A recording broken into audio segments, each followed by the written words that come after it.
Hey, hey, hey. We're live and back again. Last week. Last week I took a week off of the weekly live training, but we're back this week and I'm going to help you rather with an English grammar revision for effective cues. So wait, let me just shut up my WhatsApp here. Hello, Mario, Fernanda, Hippie Deb is here. Really great to see you. Give me a moment to see if we're actually live on the Facebook page as well. And then we will start. Yeah, it's here. Amazing. All right, so I'm going to share this in the Facebook group so no one has to miss out. For those that watch the replay, welcome as well. I've received a lot of emails already from people that want to watch this in their own time. So great work. And let's dive in. Let's dive in straight away. So an English grammar revision for effective cues. This chat or this training is inspired by the English for Yoga teacher students, the course students that we started our course with 2 weeks ago. And we're officially starting this course this weekend. And during this first training weekend that we spent, I noticed that a lot of them were really focused on grammar. But I do have some contradictory things to share with you about them. Yesterday as well, oh, you're welcome, Mario. I'm really happy to see you here. So yesterday as well, I was speaking to a friend and this really triggered me, activated me, thinking that there are different ways. So basically, we went for a coffee and my friend is learning Portuguese. He just got back from spending a few months in Portugal and after that spending a few months in Mozambique to practice his language skills. And as he left, he wanted to tell his friends that he regretted he didn't spend more time with them. The grammar structure that we use for that in English is called past regrets. If you've been to language classes before, you may have heard this, past regrets. A past regret tells us something about we wish we had done or we hadn't done in the past. And you can express past regrets with the word grammar structure wish plus pronoun plus past perfect. Not in Portuguese, this is in English, right? So wish plus pronoun plus past perfect. I wish we had spent more time together. Now, this structure is something that you usually learn a little bit later on in your language learning. And my friend learning Portuguese didn't learn this yet. He hadn't seen this structure in his language classes. And because of that, he felt he couldn't express himself clearly. Now, when this happens among language learners, no matter what language they learn, they often rely on direct translations and they want to say things the exact same way as they would in their own language. Now, as he realized that he couldn't say it the same way, he felt inadequate, he felt as if he didn't know enough or that he wasn't fluent enough. And he's not alone because I know for a fact that a lot of people in our community learning English feel the exact same way. Now, this example is the perfect example of most language learners. It doesn't matter if you're learning Spanish, Portuguese, English, German. A lot of language learners feel this way. And when you're learning a language, most students are really hard on themselves. They're really strict, really perfectionistic. So they expect themselves to speak exactly the same way as they would in their own language.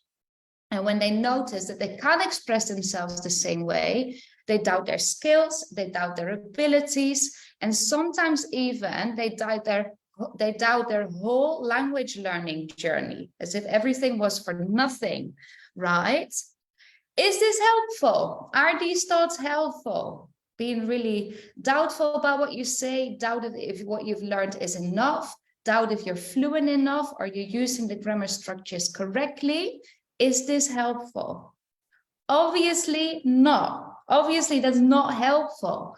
For starters, getting to the point where you want to use grammar structures like past regrets means that you've come a long way already. You've come a really long way because it's an advanced grammar structure. And in the beginning of any language learning journey, your brain wouldn't even go there unless it was ready to start expressing itself in that way. So congratulate yourself on having come that far already.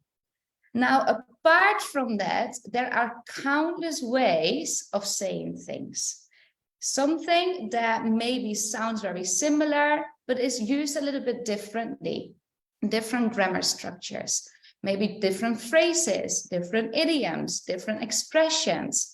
But there's a lot of ways to say the same way, there's a lot of ways to say the same thing in different words or using different grammar structures. And to express yourself clearly and understandably, you do not need an advanced grammar certificate of maybe a C1 level or a C2 certificate. Learning a language, or when we learn a language, we often overcomplicate and focus on what we don't know instead of focusing on what we do know and improving that. Yeah, very often we want more and more and more, different, better, but we forget what we do know and how we can use that or optimize it or improve it. So the aim of this training is to help you put your English grammar knowledge in perspective and use what you know to improve it for more effective guidance, for more effective instructions, and ultimately accurate cueing. All right, so grab pen and paper if you want to, and I'm going to take you through that right now. For all of you that join us later, we're going through an English grammar revision for effective cues. And your cues, for those that don't know, are the ways that you communicate or instruct your students. All right. So I want to start off with some facts. And those facts, I did a little bit of research yesterday. Let me drink some water. A little bit of research yesterday, because before I taught yoga, I was teaching English for a long time as well, and still I am, but now it's all focused on yoga. But in my studies, I really made a lot of use of this book. It's Grammar for English Language Teachers, right? It's a really nice book. You can see I still have my notes here. I went through the index and I had a look at all the rules. I had a look at all the rules that I used to teach in our general English classes. And I saw that there are about 3,500 grammar rules. 3,500 grammar rules. And English is a language that has evolved a lot.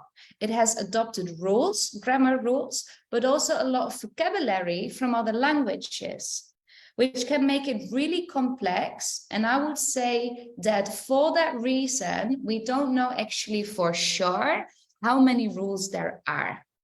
Now, the question truly is, do you need to know all these rules to speak English or to teach yoga in English? I don't think so, do you?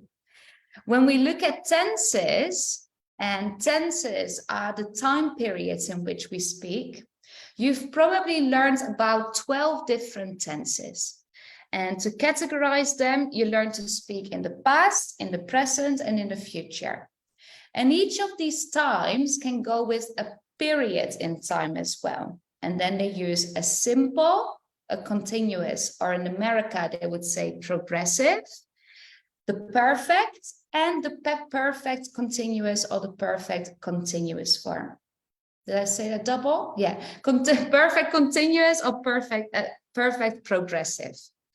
So depending on who you learned English with or where in the world you learned English, continuous and progressive are the same. For this training, we're not going to go into that. But just remember there are 12 tenses. And on top of that, you've also learned conditionals. Yeah, conditionals are used to express something that might happen or might not happen, or might has happened or might have happened, right? So the conditionals therefore also use the simple, the continuous or progressive, the perfect and perfect continuous or perfect progressive. Right. On top of that, there's a lot of grammar rules for passive constructions, reported and direct speech, for using used to or would, the infinitive forms or the ing forms, modal verbs. There's a lot of them. And I'm asking you again, do you need to know all these rules? Do you need to know all these rules? Say that it's true that there are 3,500 rules. Do you really need to know them all, learning a foreign language? If your objective, if your goal or your aim is to obtain a C1 or C2 certificate and prove your level of English to get into university or get hired for a specific job, maybe, right? If your goal is to improve your level of English and you want to prove that you've got a very high level of English, do you need to know these grammar rules? Maybe. If your goal is to teach English as a foreign language in a language school or an academic institution, it will definitely help you to prepare classes, your ability to teach, your ability to communicate with your students. Yes, it will help you. But if your goal is to teach yoga in English, even though you speak English as a foreign language, I can guarantee that focusing on all the grammar rules or focusing all your learning on grammar specifically is extremely ineffective, because you're not going to use this. You're not going to use all of it. So as a yoga teacher, communication is really important. Your students are directly affected by the words you use. And your students are also very sensitive to your tone of voice, the way in which you project your voice, use your voice, intonation, making that your sentences go up for a question, for example, or that they go down if you're affirming something. The energy that you bring to class, students are really sensitive to this. The way that you show compassion and affection, the way that you interact with your students. All of that is more about your role as a yoga teacher, owning your voice, your personality, and your authenticity, but it doesn't really have anything to do with grammar, right? So to create a really positive and inclusive, encouraging learning environment, I believe that there are other things that are way more important to focus on when you're learning English for yoga or learning English to teach yoga. Number one, what is important? Grab pen and paper, write it down for yourself, or write down a note in your phone. Maybe I'll just try and remember it. But the things that you can focus on that are way more important than grammar is having a really wide knowledge of yoga vocabulary to be able to speak about different things.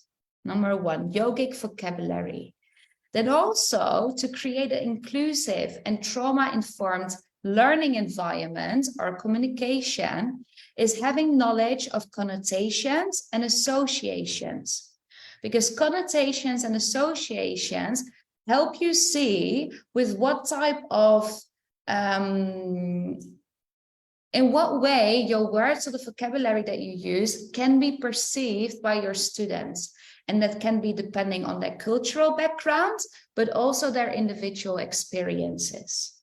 So connotations and associations. Then number 3, owning your voice, your authenticity, to not act like a teacher, to not be like other teachers or be a copy of your teachers, but to completely feel and be yourself and be able to express yourself as you truly want to. And then number 4, developing your voice. Developing your voice to speak, to teach, to lead, and to guide with confidence, with compassion, and also clearly and understandably, right? So there are a lot of things way more important than grammar, yet I see a lot of teachers focus on grammar first thing. And you know why? Because in our language classes, when you go to a language institute or a language school or an academic institution, most of the time, this is where you start.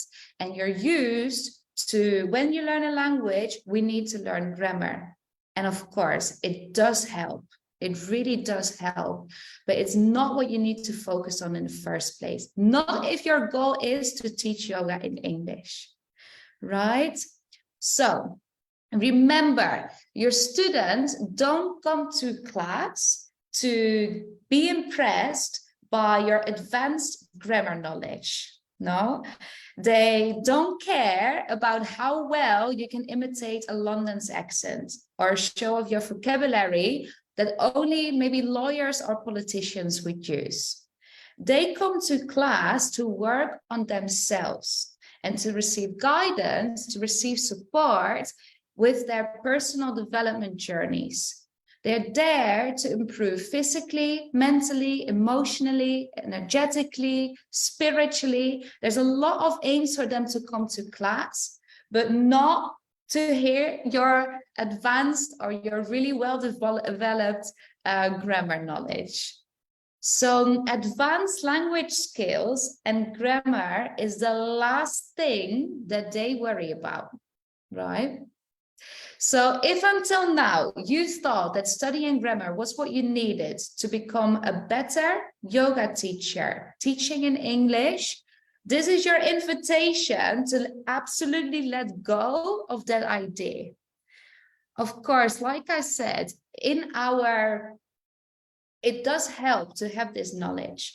And in our courses, I do teach English grammar and language skills because it's part of it, right? But not with the aim to do well in exams or to do well in writing an essay or to do well speaking to other people at the office. My aim for you is to guide your students on their journey and to teach them safely, responsibly, but also understandably, and to create a welcoming and loving and motivational learning environment. So to make a start with that, I do want to help you revise a little bit of grammar so that you can form clear, concise, and effective cues. All right? So let's get there. At the start of this training, I already mentioned that you probably have learned grammar tenses to help you speak in the past, in the present, or the future. Yeah, tenses help you also to speak about something that happened in the past, something that happens right now, or something that is going to happen in a particular time. You may have learned tenses to give orders, to give instructions, to speak about hypothetical situations, wishes, regrets, or particular conditions.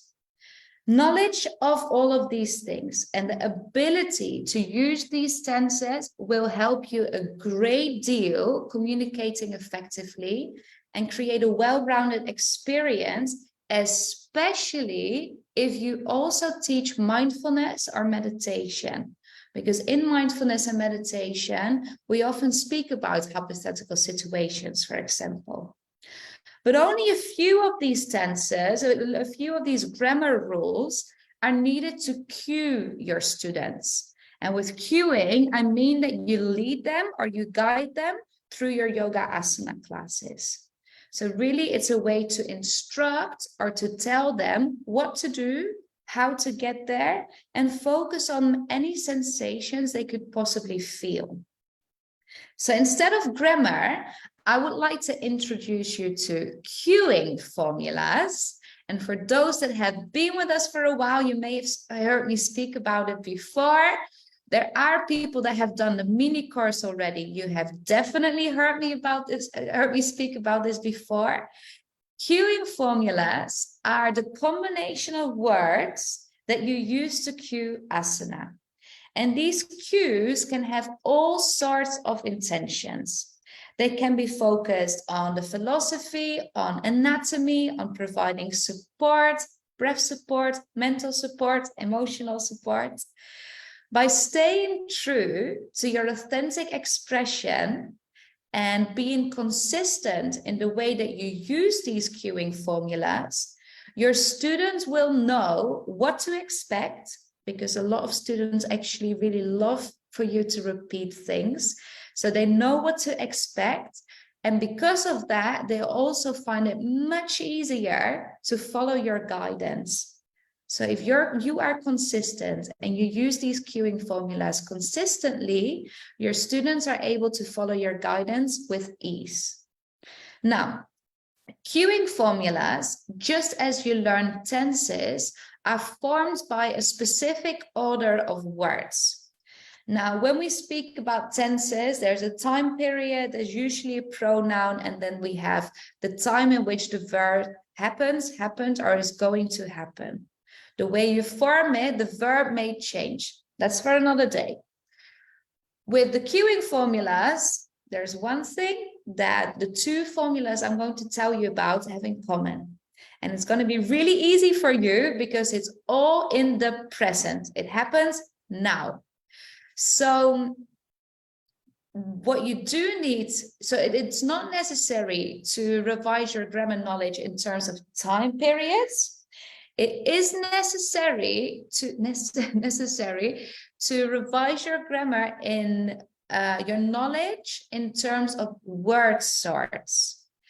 Word sorts that you may have heard of before are verbs, adjectives, prepositions, and language that describes movement, language that describes direction or alignment.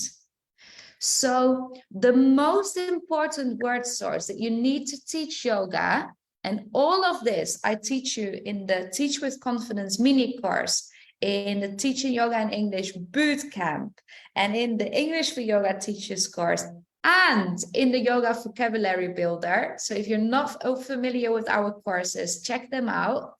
The most important word source that you need to teach yoga in English are verbs, adjectives, prepositions, and after that, the asana names, and language that describes movement or direction. Once you know all of this, you can level up and focus on, for example, language for physical sensations, sensory exploration, morals, ethics, philosophy, anything else that you want to teach that feels true to you, that matches your authenticity and your own voice. But that's also for another day. For now, focus on basic word sorts. So verbs, adjectives, prepositions, language for movement and direction, or language that describes alignment. Now, with these word sorts in mind, you can, for example, use the cueing structure in the present simple. And it's very, very easy. The present simple are used for the present simple as a grammar structure is used for things that are usually true or that are generally true, and they are permanent situations or something that happens right now. In yoga, the present simple is used to express actions that happen right now. For example, bend your knees and bring your feet together, or lift your arms and bring your chin in line with the mat. It's in the present, it happens now, it gives a clear action or clear instruction of what to do right now. The actions that you want to describe are the actions that you want your students to do right now, because you're in the flow of your yoga asana class. The other thing that you can do is use the imperative form. The imperative is used to give orders and give commands. And in yoga, you usually tell people what to do. You give them instructions. So it's like an order or command. So you do this by giving instructions that happen right now. So this grammar structure, the imperative form, is really, really, really useful for instructing movement. For example, raise your arms next to your ears, or stand on the top of your mat, yeah, or face the front of your mat. Whatever it is that you want to do, it's an order, an instruction, imperative. So really what I want you to remember for now is focusing on learning grammar to teach yoga in English is a waste of your time. Instead, use the present simple, use the imperative form, and focus your learning on learning word sorts. And the first 4 word sorts are verbs, adjectives, prepositions, and language for movement direction, or language that describes alignment. All of this I teach you in all the courses that we have. And the very first thing that you can start with is the Teach with Confidence mini course. Now, some of you will have done this course already because we were live for this in March of 2023. I'm saying 2023 for people that will watch the replay later on. If you miss this course, you can still do the course, but in your own time on the online learning platform. And at the moment, you can enroll in the course for $19 only. So it's a really, really accessible price. And you will have access to all the recordings, all the worksheets, and all the materials, and my support for a lifetime. So it's a really, really accessible way to make a start with all of this. Yeah, once you enroll, you will have access to everything forever. Right now, it's $19, but from the last week of April, the course will be $29. It's still a very accessible price, but if you already know that you want to do this and you want to make a start with learning, I would say save yourself $10 and enroll now, right? So, to sum up today's training, shift your focus on what you are thinking right now, if what you're doing right now is focus on what you don't know, and be really hard on yourself and really strict and really perfectionistic with wanting to know everything, shift your focus from what you don't know to using what you know and optimize or improve that. Yeah. Then also shift your focus on learning grammar to improving your yogic vocabulary, to be able to speak about many different things, right? So forget about grammar for now, focus on learning vocabulary. Then study connotations and associations, because having knowledge of associations and connotations of words individual for people individually, but also depending on their cultural background, will ensure a more inclusive and trauma-informed learning environment, and more inclusive and trauma-informed communication with your students or student-teacher relationships. Then do the work to own your voice, your authenticity, to not act or to not sound the exact same as your teachers do. Because this is also really common, right? We copy what we hear, we copy what we like from other people, and we end up sounding exactly the same as they do and lose our own voice, our authenticity, our personality. So do the work to find your own voice. And number 5, find opportunities to practice. find opportunities to practice teaching, but also to practice speaking with other people so that you can develop your voice, and eventually you can speak, you can teach, you can lead, and you can guide your students with confidence, with compassion, and in a very clear and understandable way. So I hope this helps. I hope this helps you to put things in perspective. And remember that obviously I do teach all of these things in much more depth in our courses. So what I would say, what I would recommend right now, do the mini course. The mini course is on our online learning platform. You can find it in a link in my bio, and I've added it to our Facebook video already. Then afterwards, take the quiz, what's your style of teaching quiz. I speak about it in the mini course as well. But the quiz helps you to see on what type of vocabulary you want to focus. And then afterwards, you can continue with the courses because it's a journey really I've laid out for you. So after that, we've got the boot camp. It's a 3-day boot camp with some pre-recorded videos for you to really own your body, embody your teaching voice and own your voice so that you can show up in class authentically and learn all the vocabulary that you want to use in your classes. And after that is the English for Yoga Teachers course. We're starting this course on the 8th of April. So that's, if you're watching this live, that's on Saturday. If you missed enrollment for this, but you do want to join, send me a message so I can help you enroll last minute. If this is something that you want to do later on, we have another course starting like this in September 2023. All right. Next English for Yoga Teachers course this April or in September 2023.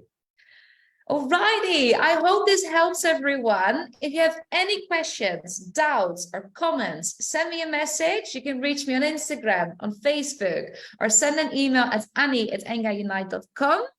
And I hope to see all of you next week for our weekly live training. I haven't decided what I'm going to speak about yet, but if you have anything that you would like to learn about, send me a message as well. I can add it to the list of ideas and add it to the schedule for the next training days, because we're here every Wednesday, 4 p.m. Central European time. Have a great rest of your day, everyone. Sending you lots of love. Thank you so much for joining me live or watching the replay. And I will see all of you very soon. Goodbye, everyone.